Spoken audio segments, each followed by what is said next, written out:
Chapter 8, Reversal. There's nothing better in life than the look on your enemy's face when they realize you've played them every step of the way. Why do you think I keep starting secret cabals trying to overthrow me? Dread Emperor Traitorous. Who was I kidding? I was definitely getting blamed for this one. There were a few downsides to the whole villain thing, aside from the ever-worrying moral issues. The situation had gone from pretty even to bad in a pinch. With the goblinfire splitting the room in two, there was no way for me to get my legionaries across to get into melee with the enemy. I still had the advantage at range, given my line of sappers and Killian's mages, but that didn't mean shit if the swordsman's lackeys ran away up the stairs. Well, at least no one tried to kill me yet. A refreshing change, really. Not even a heartbeat later, a man dropped from the ceiling like a demented bat and chucked a javelin at me. I barely got my shield up in time, deflecting the projectile to the side and dangerously close to Hackram's legs. The ceiling. The actual ceiling. Heroes. One day, I told myself out loud, I will learn to stop doing that. I really will. I'm told evil is habit-forming miscreant, the newcomer sneered. Don't count on it. Considering the man's outfit consisted of leather pants leaving little to the imagination and a matching vest that prominently displayed his tattooed chest, odds were this was the streetwalker with a spear Robber had earlier referred to. And would you look at that, besides the handful of javelins on his back, he was also armed with a long spear currently pointed in my direction. The only surprise in this was that my tribune hadn't made something out of the plethora of silver bells woven into the hero's flowing locks. Miscreant, I repeated. That's the best you could manage. I get harder sass than that from my officers, and they're not even trying to hurt my feelings. Hunter, the mage above, yelled, "Stick to the plan. William told us not to fight her." Huh, so the swordsman's actual name was William. Good to know. The idiot up on the stairs made a valid point, though. Now that he was on my side of the fire, the failed exotic dancer was mine. I pointed my sword towards the troops on the stairs without missing a beat. "Sparger," I ordered. "Scatter an old Meeson." The official command for the use of sharpers. Robbers' sappers obeyed like the well-oiled machine they were, and I turned my eyes on the hero. That should have been enough to keep the others busy for a while. Hunter stepped forward fluidly, clearly intent on a dramatic duel, but I was having none of that. "Fireballs, Killian." I spoke over the roar of the flames and raised my shield as I made for the enemy. The man's look of horrified surprise was priceless as sharpers exploding in the background punctuated the scene. Was it villainous to delight in fucking over your enemies? Because the glee I felt at the sight of the man trying to dodge a salvo of fireballs with only 5 feet of space to work with felt a little unholy. He gave it a decent shot, but my mages were professionals, and he took one in the legs and another in the chest, sorcerous flames, scorching his exposed skin like a pig on a spit. "That's why we wear armor, you bloody amateur," I muttered under my breath. The blasts had knocked him off his feet, and before he could get up I was on him, kicking him in the chest like I'd done to so many pit fighters back in the good old days. Unlike those same men, though, he rolled with it and deftly pricked at me with his spear. Maybe if I hadn't trained with the likes of Black and Captain, the speed would have surprised me. But as things stood, I slapped away the pathetic effort for what it was and retaliated by scoring a vicious gash on his cheek. I'd aimed for the eye to cripple as early in the fight as I could, but the bastard somehow managed to twist away and land in a crouch. I would have been impressed by the flexibility displayed, were I not currently doing my best to stab him. From the corner of my eye, I saw a glowing blue projectile flying towards me, but an identical one collided with it a heartbeat later, both fizzling out under the impact.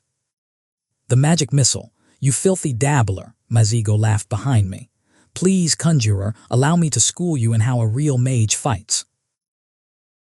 I would have taken a break from my own fight to remind Apprentice that monologues were one of the leading causes of villain deaths, but before I could open my mouth, the door we'd gone through was ripped off its hinges, and flew through the air in the other mage's direction twice as fast as the blue projectile had. Clearly, Apprentice had that one under control. My momentary distraction was rewarded by Hunter flicking the tip of his spear close to my chin, but I hunkered down behind my shield and let the probe go without retaliation. The hero was trying to edge around me, so he could sink his teeth into the relatively easier targets that were Robber's line and the orc survivors, but Hakram was having none of it. His rectangular legionaries shield up and his sword ready in the middle line, he stepped into the hero's path. Stuck between a better fighter and an orc wall of muscle and steel, the hunter naturally fell back on the time-honored heroic tradition of talking shit. "Typical villain," he mocked, "can't take me on." My heater shield impacted brutally with his face, and I felt the nose shatter with feral satisfaction. He roared and dropped his spear, which I would have counted a victory had he not promptly socked me in the mouth. I reeled back and paused to spit out a mouthful of blood. Weeping heavens, I think he dislodged a tooth. "Gonna be that way, is it?" I growled. "Lose Li T," he replied in a tone that tried very hard to be intense. The effect was somewhat damaged by the fact that the broken nose made him sound like a drunken prosrin with a cold. He brought up his fists and Hakram snorted, moving to flank him. From the corner of my eye, I saw Masego pick up the pieces of the now-shattered door with a spell and wedge shards into the flesh of the men surrounding the bumbling conjurer, resisting the urge to wince at the sight. Those would be a little more unpleasant to get out than a splinter, assuming any of them survived. As the mage hero tried to muster a counterattack, I heard Robber call for a volley of crossbow bolts, and to my pleased surprise, one of them sank into the conjurer's shoulder. The mage let out a cry and spun at the impact, taking a dangerous step towards the edge of the stairs. For a moment, it looked like he'd managed to get his balance back, but then he tripped on his own robes and fell. He landed below on one of the tables taken by goblinfire, his fall flipping the now flimsy structure and sending the large wooden circle rolling straight towards me. "Oh, for heaven's sake," I snarled, throwing myself out of the way. Killian's mages hit it with fireballs a moment later, doing nothing to hinder the flames, but the impact was enough to knock the tabletop back down. By the time I was back on my feet, the hunter had made a daring tactical retreat, landing on the edge of the stairs as he swung from a rope attached to a javelin stuck in the ceiling. My mages and sappers had thinned out the enemy soldiers despite their best effort to form a shield wall, but out of the 4 remaining one hoisted the conjurer back up and cleanly cut through the part of the hero's robes that was on fire. "Shoot them," I yelled. The burst of lightning that was Killian's signature hit the wall besides the hero's with a clap, but it missed, and before the rest of her line could follow suit, the soldiers ran up the stairs and out of sight, dragging the conjurer with them. The hunter lingered just a moment, eyeing me stonily in the hellish green light provided by the spreading goblin fire. "Be will me again, squeal Anba." Without missing a beat, Robber pulled his crossbow's trigger, and the bolt ran through the bastard's calf with a glorious ripping sound. I had never loved my vicious little tribune more than I did in that moment, as the hero squealed and scampered out of sight. "I'm putting you up for commendation," I told the grinning goblin before turning to Masego. "Apprentice, can you get us across the room?" "One at a time," he replied without hesitation, "and you'll need to clear out around me." "Do it," I grunted without bothering to ask what in all the hells he meant by that. Now was not the time to be picky, not with the goblin fire slowly swallowing up the entire room. This was going to be a long-term problem, I knew. Even a small fire like this could swallow up the entire palace given enough time, and I was starting to have a feeling that this wasn't the only arson the lone swordsman had ordered tonight.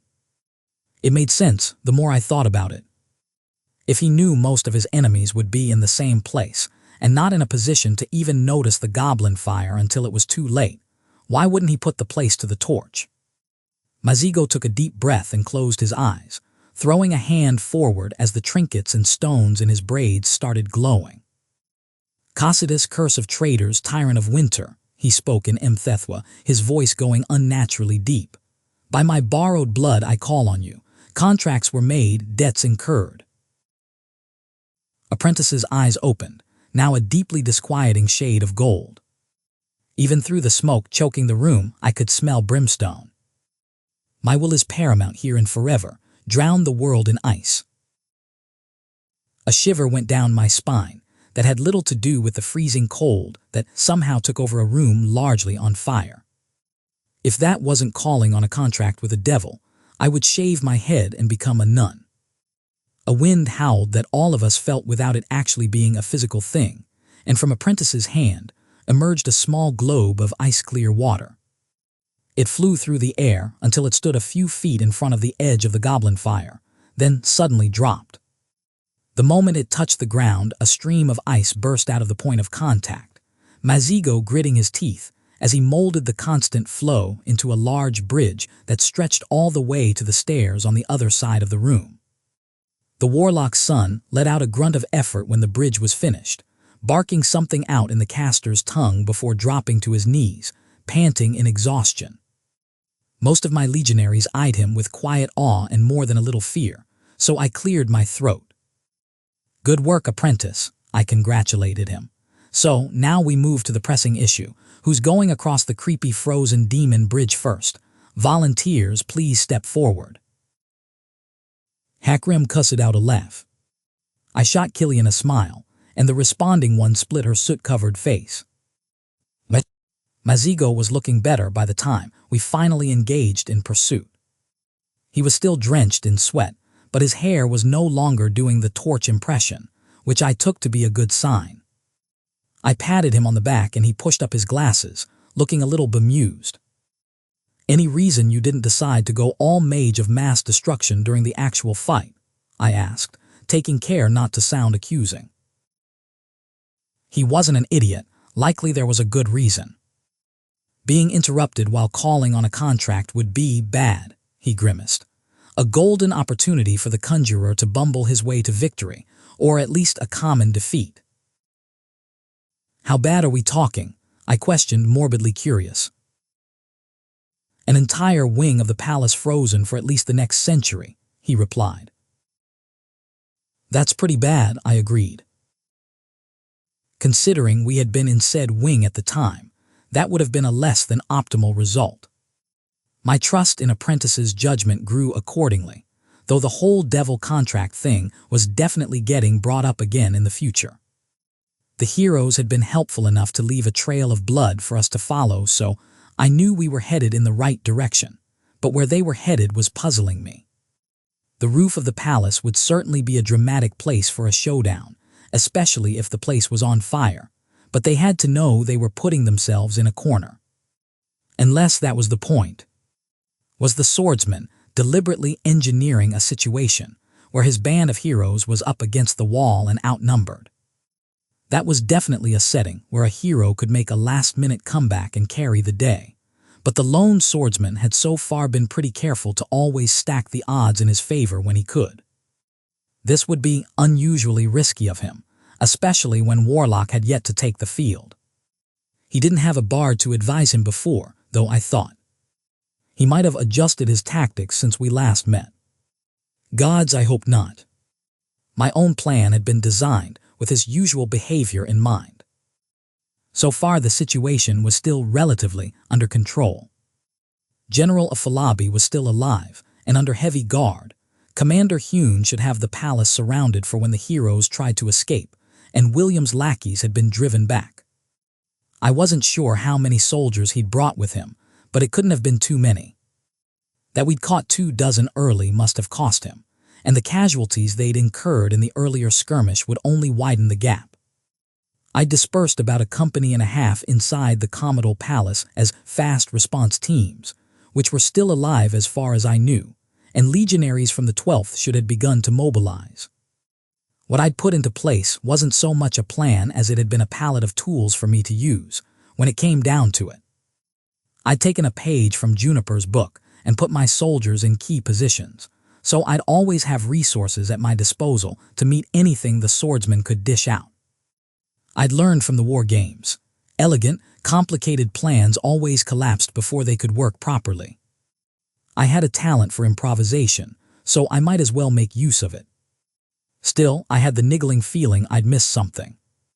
Why have the bard scope out the banquet hall if he hadn't meant to assault it? More than that, why set the comital palace on fire if he intended on fighting inside of it? I'd earlier thought it made sense for him to try to take out the majority of the enemy leadership inside their own stronghold with goblinfire, but his own people were inside too. For that plan not to be imbecilic, his crew should have been outside of the palace waiting in ambush to take us out when we fled. Instead, he'd very loudly assaulted the place before starting with the goblinfire, tipping his hand early and allowing to interrupt his minions. "Hakram," I murmured, turning towards my right hand. "I think we're being played." The orc's dark eyes met me from under the shade cast by his helmet. "I'm getting to that conclusion myself," my adjutant grunted. "Something's wrong here. Robber saw the swordsman earlier, so where the hells is he? If he'd been with the other two heroes earlier, he might have tipped the balance." The whole skirmish could have been a distraction, I guessed, so he'd be able to get at a Falabi without my getting in the way. The tall orc shook his head. "Doesn't fit. He hasn't targeted the general so far, and he had plenty of time before we arrived. He's not been shy about taking out Legion leadership so far. He could have held off until now to maximize the chaos," I replied, but it felt like I was grasping at straws. "You need to stop thinking like a general, Squire," Masego interrupted, catching up to us. "We've had this conversation before, remember.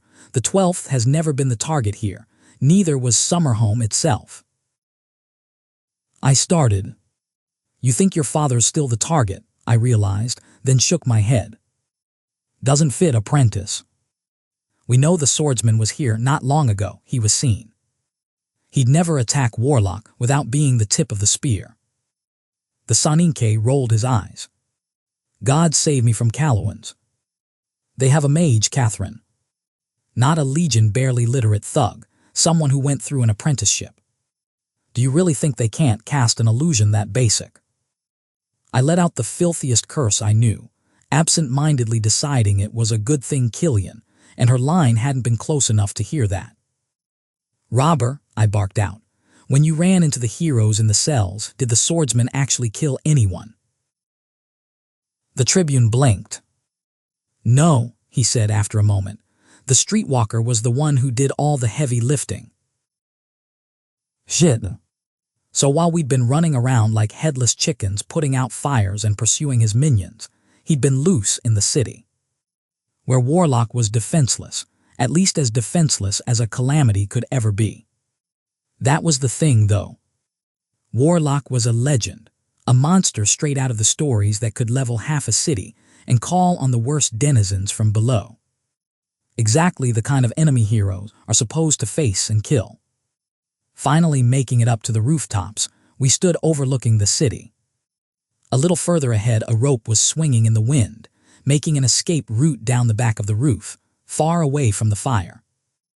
"Don't look so worried, Squire," Masego said. "The bastion is slightly askew from creation, remember. If they try to break in, they're in for some very nasty surprises, heroes or not." I looked into the distance and felt my stomach drop. "Goblinfire eats magic, right?" I asked. Apprentice frowned. "Correct. Why would that matter? So what would happen if someone set the bastion on fire with some?" The mage paled. "That would. The interior is the part that's dimensionally removed. It's still contained by the physical structure." "Oh, merciless gods. The power has to go somewhere, Catherine." Killian's words drifted back to the fore of my mind. "Massive," she'd called the ward. "Can he bring down the ward, Masego?" I asked quietly, before it turned Summerhome into a field of ashes. "And his son along with it," I finished silently. Apprentice nodded. "But the backlash would weaken him," I finished, "enough that a group of heroes might be able to kill him if they hurry." In the distance, the western bastion burned green, a candle lit to announce the death of a legend.